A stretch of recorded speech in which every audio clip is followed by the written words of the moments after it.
नमस्कार, आपके साथ मैं हूं सुमेरा खान। किसान पिछले 11 महीने से राजनीति के केंद्र में था। मुद्दा मोदी सरकार का कृषि कानून था, जिसकी मुखालफत किसान संगठन कर रहे थे।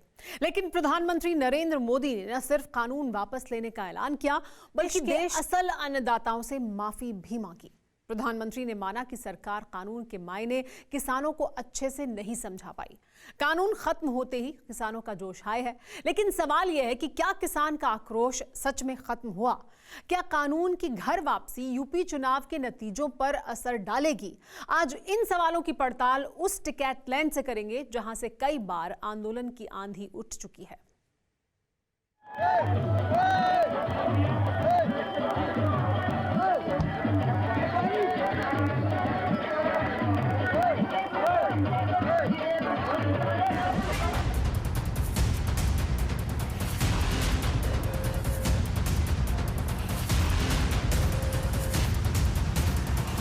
मैं आज देशवासियों से क्षमा मांगते हुए सच्चे मन से और पवित्र हृदय से कहना चाहता हूं कि शायद हमारी तपस्या में ही कोई कमी रही होगी, जिसके कारण कुछ किसान भाइयों को हम समझा नहीं पाए।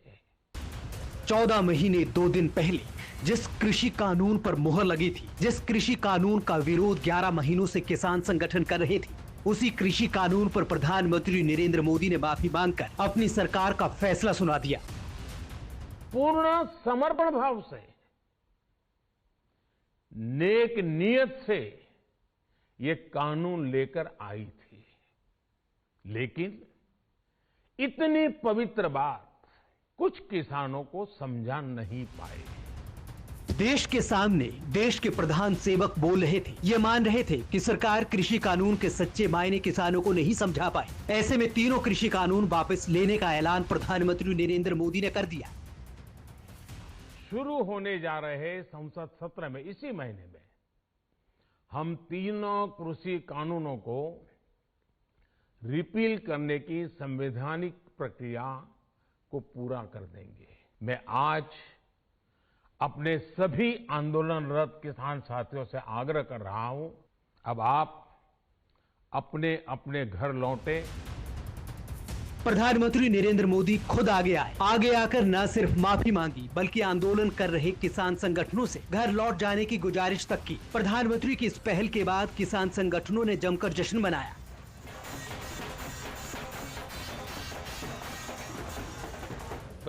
प्रकाश पुरब पे, गुरु नानक देव जी के प्रकाश पुरब पे प्राइम मिनिस्टर ने ये जो फैसला किया, तो इससे बड़ी बात नहीं कोई कर सकता। जिनको निर्णय लेने का अधिकार है, उन्होंने पहले निर्णय लिया और बाद में उनको लगा कि अब इसको विड्रॉ करेंगे, उन्होंने वापस लेने का निर्णय किया। प्रधानमंत्री नरेंद्र मोदी के फैसले का स्वागत करने वाले अगर हैं, तो खिलाफत करने वाले भी हैं।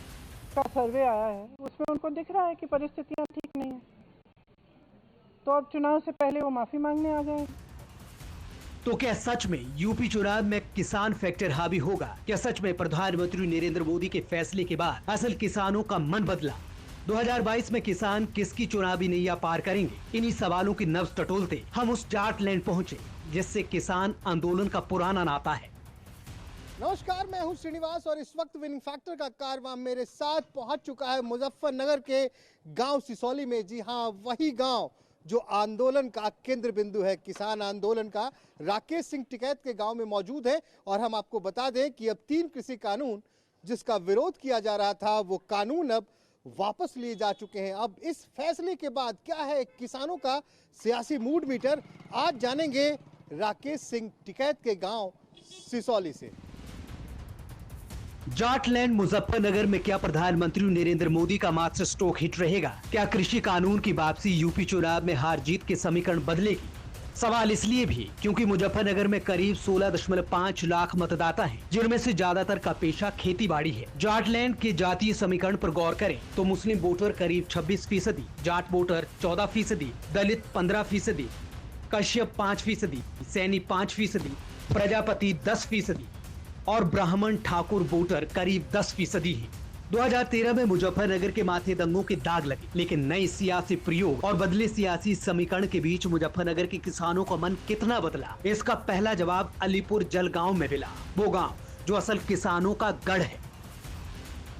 तीनों कृषि कानूनों के निरस्त होने के बाद क्या है किसानों का सियासी मूड मीटर? इसके पहले तो लगातार किसान ये कह रहे थे कि अगर हमारी मांगे नहीं मानी गई तो तख्त हिला देंगे, ताज बदल देंगे। और आज हम मौजूद हैं इस पूरे हंगामे, इस पूरे आंदोलन के एपी सेंटर में। जी, हम मौजूद हैं मुजफ्फरनगर में, बाबा टिकैत की धरती पे। यहां से कुछ दूर, मेरे ख्याल से 3-4 किलोमीटर की दूरी पे बाबा टिकैत यानी कि महेंद्र सिंह टिकैत का जन्म स्थान है। और ये अलीपुर कला गांव है। इस गांव के तमाम वो लोग कई महीनों से गाजीपुर बॉर्डर पे मौजूद थे और आगे 26 तारीख की तैयारी में भी लगे थे कि लखनऊ भी चलना है, ट्रैक्टर रैली निकालनी है, दिल्ली में भी। अब कानून तो निरस्त कर दिए गए। अब जो किसानों का विनिंग फैक्टर है उसका मूड क्या है? आइए चलते हैं, बात करते हैं किसानों से। मामला तो खत्म हो गया। अब नहीं, कृषि कानून का तो खत्म हो गया। आदरणीय प्रधानमंत्री जी ने ये तो बढ़िया करा, पर वो काम हुआ भाई, चलो देर आए दुरुस्त आए, ये तो बहुत पहले हो जाना चाहिए। तो अब ये बताइए, अब जो डरा रहे थे आप लोग कि भैया इस बार तो गए हो, चुनाव में देख लिया जाएगा। भाई ये तो उन्हें भी दिखे, हमें भी दिखे, तो सीधी सी बात है, आपको भी दिखे, सब दिखे। अब क्या माहौल है? अब आने वाला टाइम बताओगे, सोचेंगे उसमें, देखेंगे। अभी फिर से सोचेंगे? जहाँ आप बोल रहे अभी भी सोचेंगे। आप चुनाव के उसमें बोल रहे, हाँ, वो हम तय करेंगे भाई, कुकर आगे क्या होगा।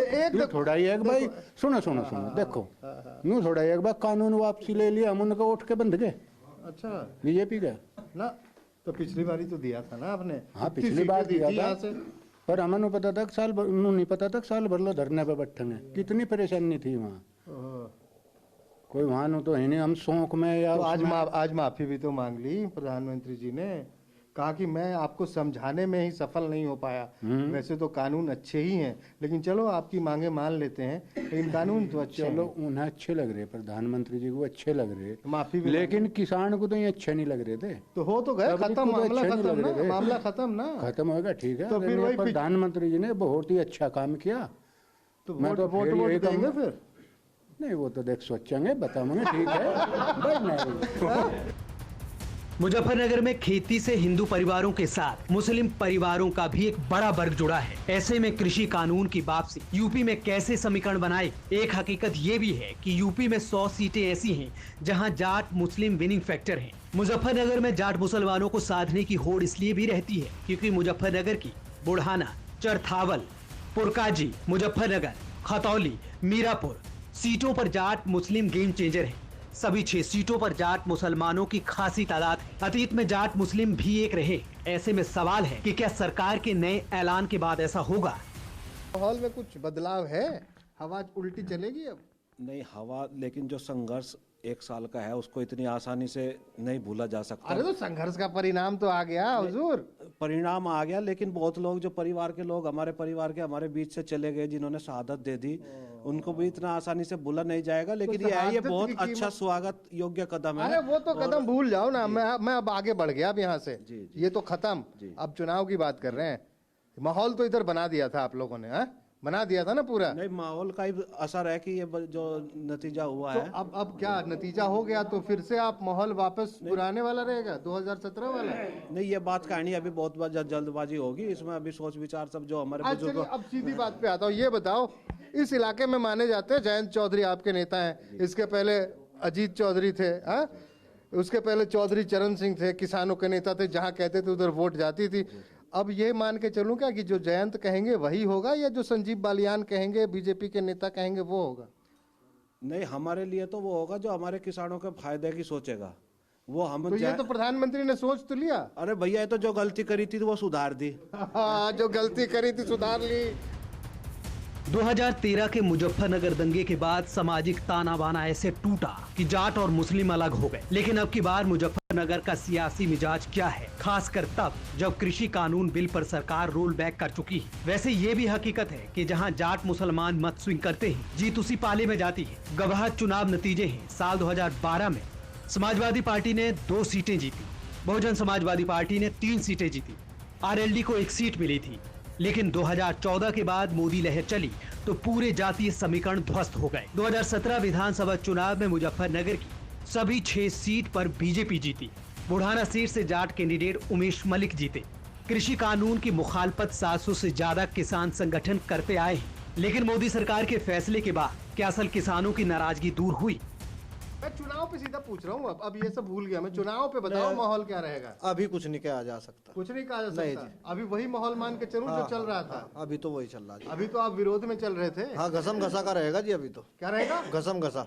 घसम घसा मतलब एकदम रगड़ा रगड़ी है। फाइट रहेगा भैया, अभी घसम घसा रहेगा। सुन लीजिए, कृषि कानून की वापसी पर यहाँ के किसानों की अपनी अपनी राय, उम्मीदें बदलाव की भी हैं और भरोसे की भी। खैर, असल किसान के लिए मुद्दे बुनियादी हैं, लेकिन 2013 में जिस जाटलैंड पर दंगों के दाग लगे थे, दंगों के दर्द और सियासी दांवपेच के बीच ये जानना भी जरूरी था कि अब की बार मुजफ्फरनगर के मतदाता किस पर भरोसा करेंगे। खत्म जो ये हंगामा, जिस धरने में बीमार हुए, वो तो मामला खत्म हो गया। नहीं, खत्म कहाँ हो गया? अरे कर दो ना खत्म। नहीं, खत्म नहीं कहाँ हो अरे अब कर दो, अब तो खत्म हो नहीं, गया। कर दे जी, ये भी तो बहुत काम है। बार जब चुनाव हुआ था तो वो 2013 का बहुत असर था ना? बिल्कुल था। हाँ, एकदम ध्रुवीकरण था। हाँ जी। अब क्या माहौल है? फिर वही हो जाएगा ध्रुवीकरण। हाँ, हिंदू एक तरफ, मुसलमान एक तरफ। अब मान लें हमारे साथ आफत करेंगे फिर हो जाएगा सब। शायद 2013 के दंगे में अगर किसी समाज ने अपने आप को ठगा हुआ महसूस करा तो जाट समाज ने ठगा हुआ महसूस करा। जो हमारे राष्ट्रीय स्तर के नेता है, जिनके लिए हमारे बड़े भी हम भी वोट करते हैं, चौधरी साहब, हाँ, ठीक है। एक शब्द उनके समाज के लिए निकला हो, कहने लगा भाई होश में। आजम खान ने कहा, कहने लगा हम इनके रहनुमा हैं। उस समय चौधरी साहब अगर मंत्री थे केंद्र में, उन्हें कहना चाहिए था समाज के लिए बच्चे कहाँ जाएंगे, अपने बड़ों से आशा करते हैं। तो आप कह क्या रहे हो? मैं समझ नहीं रहा हूँ। फिर से हिंदू मुसलमान अलग अलग हो जाएंगे? बिल्कुल हो जाएंगे, हो ही रहे हैं। कहाँ हमारा कहाँ है? अच्छा ये बताओ, और चुनाव में किसकी तेल निकालोगे? तेल तो भाजपा का निकलेगा जी। अब काहे को निकालोगे भैया? क्या? अब काहे को निकालोगे भाजपा की तेल? जी, उन्होंने एक कानून तो थोड़ा ही हो, बहुत कानून है अभी तो। क्या चल रहा है वोटरों के मन में? आज कहाँ है? मुजफ्फरनगर में देख रहे हैं। किसानों के लिए आज बहुत बड़ा दिन है ना भाई साहब? जी जी, बहुत बड़ा दिन है। ये बताइए अरुण भैया, आज तो कृषि कानून का मामला खत्म? जी जी, खत्म होगा जी। स्वागत कर रहे हैं हम इस फैसले का सरकार के, और बहुत अच्छा करा है इन्होंने सरकार ने ये, बल्कि इन्हें बहुत पहले कर देना चाहिए था। तो नाराजगी खत्म? नहीं, पूरी तो खत्म नहीं हुई अभी लोगों के मन में। कितनी है? कितनी? अभी तो ये मन आधी खत्म हुई। बहुत काम करना पड़ेगा ना, जब जाकर लोगों के मन से निकलेगा इनके प्रति जो वो भर रहा है लोगों के अंदर, वो अभी पूरा बाहर नहीं आया इनका। तो ये बताइए, तो चुनाव पे अभी तक तो ये मान रहे थे कि आप विरोध में हैं। जी जी। तो अब इस फैसले के बाद क्या है माहौल? इस फैसले के बाद थोड़ा बहुत मन बदला आदमी का। हाँ, थोड़ा बदला जी। अगर और अच्छे कार्य करेंगे, 3-4 महीने भी इलेक्शन के है, तो हो सके शायद लोगों के मन में परिवर्तन हो जाए। फिलहाल पूरा गुस्से में है किसान। परिवर्तन की शुरुआत हो गई? हाँ, हल्की शुरुआत शुरू होगी जी इस फैसले से। और आगे और अच्छे कार्य करेंगे तो क्या पता मन बदल जाए आदमी का। मन बदलते कितना टाइम लगे? मन बदलते कितना टाइम लगे भाई? हल्के हल्के शुरुआत हो चुकी है। और ऐसे कहा भी जा रहा है कि ये प्रधानमंत्री मोदी का आज जो घोषणाएं हुई वो मास्टर स्ट्रोक था, चुनावी मास्टर स्ट्रोक भी कुछ कह रहे हैं। चलिए,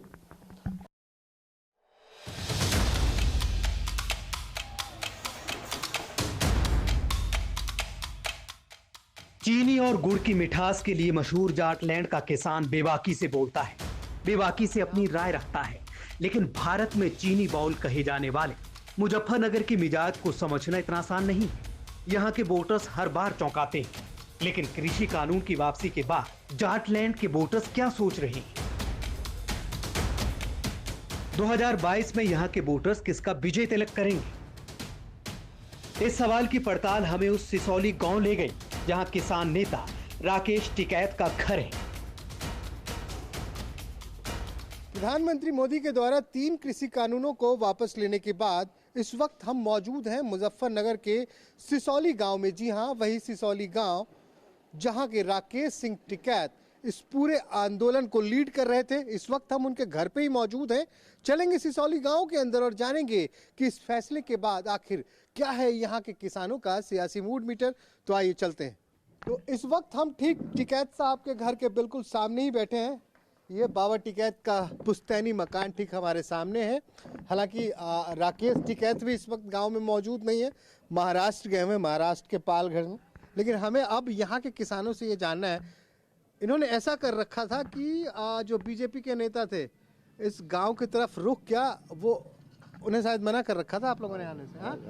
अब आने देंगे? नहीं, आने का विरोध रहेगा भाजपा का। नुकान हुई 600 किसान शहीद हुए, इतना लंबा आंदोलन हो लिया साल भर, एक भी किसान को आज तक प्रधानमंत्री ने वो नहीं दिया श्रद्धांजलि। किसान को चलो प्रधानमंत्री ने ठीक है निर्णय ले लिया, किसान की बात माननी, पर किसान का जो है आंदोलन इतना एसएमपी गारंटी नहीं हो, इतना तो जारी रहेगा। मुजफ्फरनगर यूपी का सबसे ज्यादा अनाज पैदा करने वाला जिला है। जाटलैंड की 40% से ज्यादा आबादी खेती किसानी से जुड़ी है। ऐसे में सवाल ये भी था कि क्या मुजफ्फरनगर के किसान सिर्फ कृषि कानून पर ही वोट करेंगे या फिर मुद्दा कुछ और भी होगा। मुजफ्फरनगर के किसान घरों में कई ऐसे मुद्दों की गूंज है जो सियासत के सफे से दूर है। 2017 के विधानसभा चुनाव में बीजेपी ने मुजफ्फरनगर से जीत का छक्का मारा था। सभी 6 सीटें जीतकर बीजेपी ने सबको चौंका दिया था। 1967 के बाद मुजफ्फरनगर ने ऐसा जनादेश किसी पार्टी को नहीं दिया था, लेकिन इस बार बीजेपी के लिए अपने इस गढ़ में दबदबा बनाए रखने की चुनौती है। ऐसा इसलिए क्योंकि यूपी में कांग्रेस अपना अस्तित्व बचाने की हर कोशिश में जुटी है।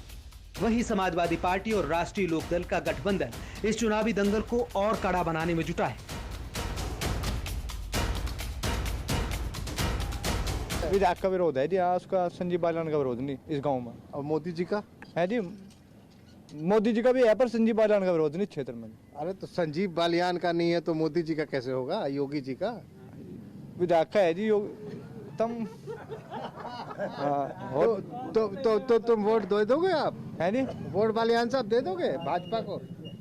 मैं जी, हाँ, भाजपा को देना जी का नहीं देना? नहीं जी, हाँ? नहीं जी। तो आप कह रहे हो बालियान साहब से कोई विरोध नहीं है? मैं चुनाव की बात कर रहा हूँ, उत्तर प्रदेश का चुनाव है जी, हाँ, लोकसभा की फिलहाल उत्तर प्रदेश की बात है जी। अगर संजीव बालियान साहब आके कह के गए कि भाई दे दे? नहीं जी, देने का नहीं जी। नहीं देने का? नहीं। लोकसभा में? लोकसभा में संजीव बालियान को देंगे जी। लोकसभा में दे देंगे? भैया ये कह रहे हैं ना भाई साहब कि लोकसभा में दे देंगे संजीव बालियान साहब को। जानते हैं ना बालियान साहब, भारतीय जनता पार्टी। फिलहाल आज विनिंग फैक्टर के इस एपिसोड को यही विराम देते हैं। अगले एपिसोड में फिर कहीं और मुलाकात होगी।